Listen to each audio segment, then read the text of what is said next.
আমাকে আর ঠেকায় কে? গিট শিল্প, বুনন শিল্প আরকি। গিটের মাধ্যমে আমরা বিভিন্ন ধরনের প্রোডাক্ট তৈরি করে থাকি। তো এটা জুট দিয়েও করা যায়, পাশাপাশি আপনার আদার্স ম্যাটেরিয়ালস কটন হতে পারে বা সিনথেটিক হতে পারে, যেকোনো ম্যাটেরিয়ালস এ করা যায়। আমার দুঃখের দিন সব পেছনে চলে গেছে আরকি। পার্সোনালি ৩৭০ জন প্লাস ওনারা আমার থেকে ট্রেনিং নিয়ে বের হইছে। ওনাদের মধ্যে প্রাইমারি স্কুলের টিচার, হাই স্কুলের টিচার, ইউনিভার্সিটির লেকচারার, কলেজের লেকচারার।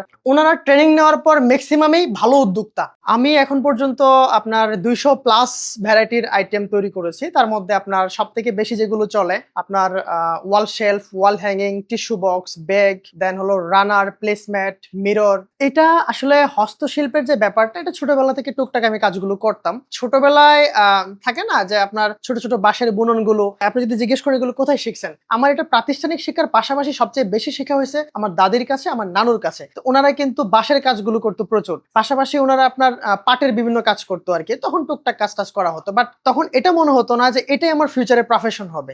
এটা ফুল টাইম বলা যায় যে আমি আমার এইচএসসি যখন শেষ, আমি ইন্টার সেকেন্ড ইয়ারে পড়ি, তখন আমি আপনার ছোট একটা ট্রেনিং নিয়েছিলাম 1 মাসের জুট প্রোডাক্টের উপর। বাট এটাও ছিল শখের বসে। ঢাকায় আসছি আমার যখন ম্যাট্রিক পরীক্ষা দিলাম আমি, তখন নেত্রকোনাতে আমি থিয়েটারে কাজ করতাম। তো আমার ড্রিম ছিল যে আমি ঢাকায় আসবো, ইন্টারটা আমি ঢাকায় কমপ্লিট করব, পাশাপাশি আমি মিডিয়া রিলেটেড ভালো কিছু করব।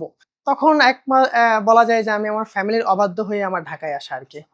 যেটা বলছিলাম যে কোনো সন্তানেরই উচিত না তার পরিবারের, বিশেষ করে তার বাবা মায়ের কথার অবাধ্য হওয়া। তো আমি সেটাই করেছিলাম। বিশেষ করে আমার বাবাকে অনেক বেশি কষ্ট দিয়েছি। আমি আমার বাবা মায়ের অবাধ্য হয়ে ঢাকায় আসা। তো বাবা কখনো চায়নি যে আমি ওনাদের থেকে দূরে গিয়ে স্টাডি করি। এই কাজটা মানে আমার মনে হলো যে থাকে না যে পাশাপাশি অনেকেই সলা পরামর্শ দেয়, একটা কিছু করো, একটা কিছু করো। কাছে একটা ট্রেনিং সেন্টার ছিল, তো মনে হলো যে ওখানে চলে যাই। ওখানে গিয়ে পরে আমি আপনার ডিপ্লোমাটা করলাম। তো ওটা করার পাশাপাশি কিন্তু আমি এই জুটের ট্রেনিংটা নিয়েছিলাম। যেহেতু আমার এটা ভালো লাগার জিনিস ছিল, আমি সুযোগ পেলেই টুকটাক দড়ি দিয়ে এটা সেটা ক্রাফটের জিনিসগুলো তৈরি করতাম। তো এই পাটের টুকটাক দড়ি টড়ি ছিল আমার সাথে, ওই লাগেজও থাকতো এগুলো। কারণ যখন আমি ট্রেনিং নিছিলাম তখন কিন্তু ওনারা আমাকে বেশ কিছু অ্যাক্সেসরিজ দিছিল, ওখান থেকে বিভিন্ন ম্যাটেরিয়ালস দিছিল। তো ওইগুলো আবার আমি ফেলে যেতাম না কোথাও। এটা আমার একটা এখনো অভ্যাস যে আমি আমার বাসার দেখা একটা কাচের বোতল আমি সাথে নিয়ে যাই বাসা চেঞ্জ করলে। তো এগুলো দিয়ে টুকটাক জিনিস বানাতাম। তো 2-4টা শোপিস আমার বাসায় ছিল। এটা ছিল বোতল কেটে আমি ফুলদানি তৈরি করছিলাম, ওটা ছিল। তো যখন বাসায় একজন গেস্ট আসছিল, উনি এসে বলতেছে তুমি এগুলো তৈরি করতে পারো? আমি বললাম হ্যাঁ এগুলো পারি। বলতেছে তাহলে তুমি এগুলো নিয়ে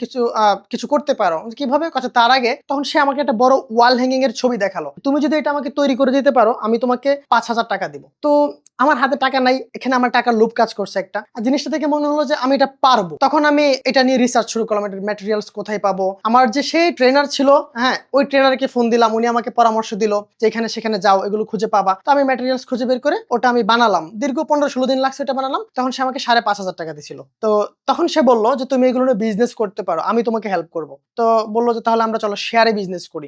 দেন আমি শেয়ারে কাজ শুরু করলাম।